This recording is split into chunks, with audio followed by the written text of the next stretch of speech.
Hello' guys, আশা আৰু আপোনালোক সকলো ভালে আছে। আপোনালোকলৈ আনিব বিচাৰিছোঁ এটা চাকৰিৰ খবৰ। স্পৰ্টছ অথৰিটি অফ ইণ্ডিয়া, ইয়াতে ওলাইছে কেইটামান চাকৰিৰ পোষ্ট। ইয়াতে এপ্লাই কৰা লাষ্ট ডেট হৈছে আপোনাৰ 21 এপ্ৰিল 2026। এতিয়া ইয়াতে কোনে এপ্লাই কৰিব পাৰিব, কেনেকৈ এপ্লাই কৰিব লাগিব, ইয়াৰে এপ্লিকেশ্যন ফিজ কিমান, দৰমহা পাতি কিমান, এই সকলোবোৰ কথা আমি এই ভিডিঅ'টোতে জানি লওঁ আহোঁ। এতিয়া ইয়াতে চাকৰিৰ পোষ্টটো হৈছে আপোনাৰ এছিষ্টেণ্ট কোচ, প্ৰশিক্ষকৰ পোষ্ট। ইয়াতে আপোনাৰ টোটেল পোষ্ট আছে 323টা, অল ইণ্ডিয়া বেচিছ হয় এইটো। ইয়াৰে দৰমহা আপোনাৰ আৰম্ভণিতে হ'ব 35,400 টকা আৰু বাঢ়ি মেক্সিমাম আপোনাৰ গৈ পাব 1,12,400 টকালৈকে।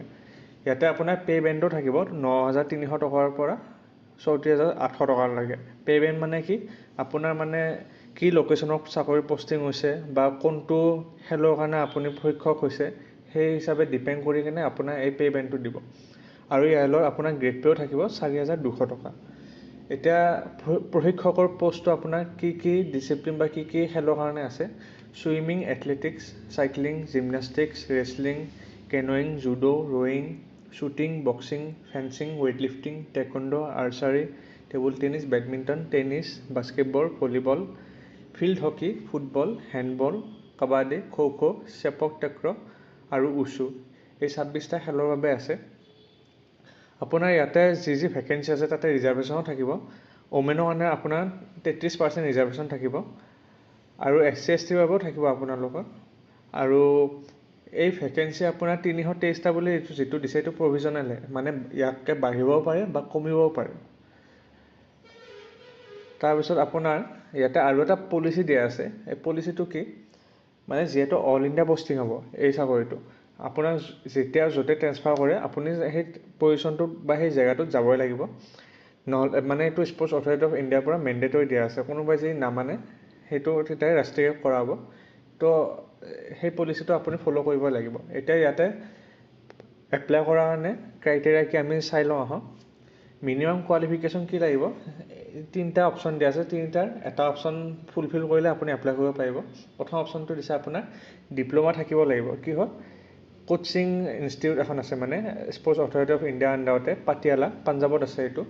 তাৰ পৰা যদি আপুনি ডিপ্ল'মা কৰিছে তেতিয়াহ'লে আপুনি এপ্লাই কৰিব পাৰিব ইয়াতে। বা আপুনি যদি যিকোনো স্পৰ্টছ অথৰিটিৰে ইউনিভাৰ্চিটি বা ইণ্ডিয়াৰে হওক বা ফৰেইনৰ হওক, যদি আপুনি ডিপ্ল'মা কৰিছে এপ্লাই কৰিব পাৰিব।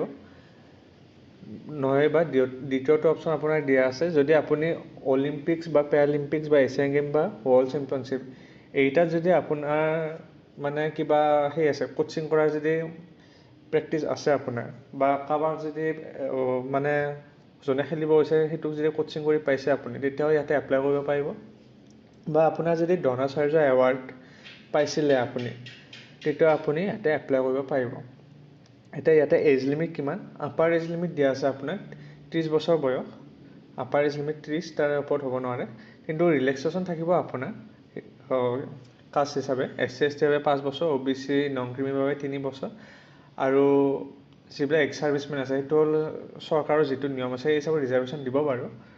আৰু এতিয়া হ'ল স্পৰ্টছ অথৰিটি কোনোবাই যদি কণ্ট্ৰেকচুৱেল হিচাপে কাম কৰি আছিলে আগতে, সিহঁতৰ কাৰণেও এলিজিবিলিটি আছে এটা। সেইটো কি, মিনিমাম 1 বছৰ যদি কাম কৰি পাইছে স্পৰ্টছ অথৰিটিত কণ্ট্ৰেকচুৱেল চাকৰি হিচাপে, তেতিয়াও সিহঁতেও এপ্লাই কৰিব পাৰিব।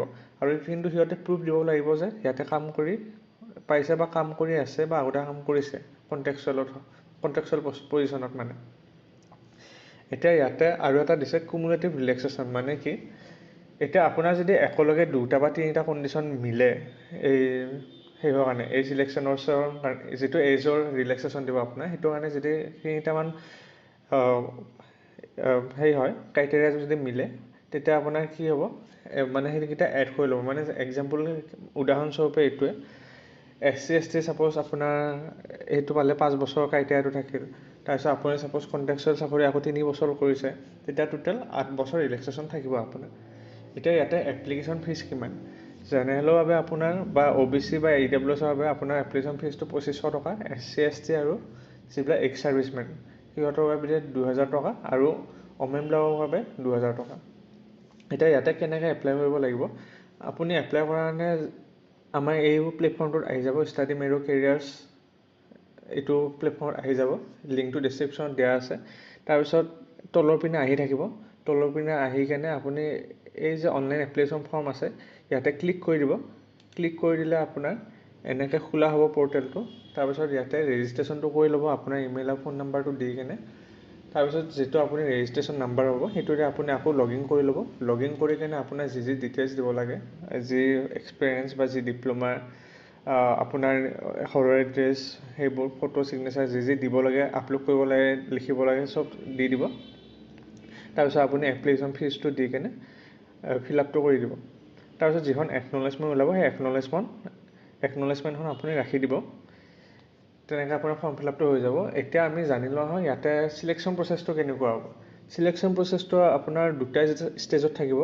প্ৰথম ষ্টেজটো হৈছে আপোনাৰ এটা ৰিটেন এক্সাম হ'ব। সেই ৰিটেন এক্সামটো আপুনি পাছ কৰিব লাগিব।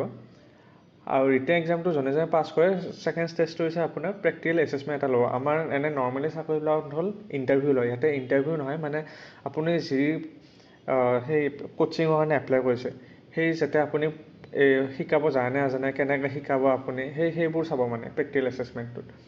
এতিয়া আমি চাই লওঁ ৰিটেন এক্সামটো কি চিলেবাছ হ'ব। ৰিটেন এক্সামটো আপোনাৰ 100 মাৰ্কৰ হ'ব।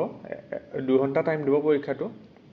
আৰু আপোনাৰ ছাবজেক্ট হ'ল আপোনাৰ বেছিভাগ স্পৰ্টছৰ কাৰণে চাব লাগিব টপিকবোৰ। আপোনাৰতো প্ৰায় 90 মাৰ্কৰ স্পৰ্টছৰ ৰিলেটেডে টপিক আহিব আৰু 10 মাৰ্ক অনলি আপোনাৰ জিকে বা এপ্টিটিউড আহিব। কিন্তু সেইকাৰণে আপুনি স্পৰ্টছৰ বিষয়ে ভালকৈ চালে হ'ল এই ৰিটেন এক্সামটো পাছ কৰি ল'ব পাৰিব।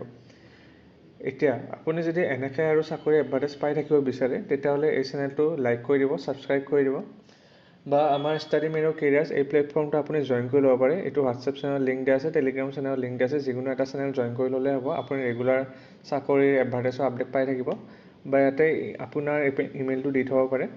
আপুনি ইমেইলতো ন'টিফিকেশ্যন পাই থাকিব। ধন্যবাদ।